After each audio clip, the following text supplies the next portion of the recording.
नमस्कार शेतकरी मित्रांनो, आज आपल्याकडं दहीगाव साकतवरून अभिषेक भाऊ हे आपल्याकडं ट्रेलर नेण्यासाठी आलेले आहे. आपण त्यांना एक ब्रासचा ट्रेलर बनवून दिलेला आहे, पूर्ण GDYच्या मटेरियलमध्ये दिलेला आहे.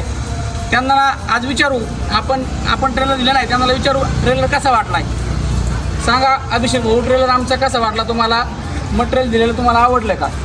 हो, आम्हाला तुमचं मटेरियल आवडलं. आम्ही नाही का मिरजगाव MIDC इकडे बऱ्याच ठिकाणी चौकशी केली नाही का, तर आम्हाला आमच्या मनाजोगतं भेटलं नाही, तर इथं तुमच्या इकडं नाही का मग आमच्या मनाजोगतं भेटलं आणि आम्हाला बरं वाटलं नाही का, चांगलं मटेरियल भेटलं. मग धन्यवाद अभिषेक भाऊ, अशी तुमची यापुढेही साथ राहू. शेवटी विषय क्वालिटीचा आहे बरं का, नाद करा पण वैभव ट्रेलरचा नाही बरं का. धन्यवाद. गाडी तुझी रे भारी, हिला खात नंबरी.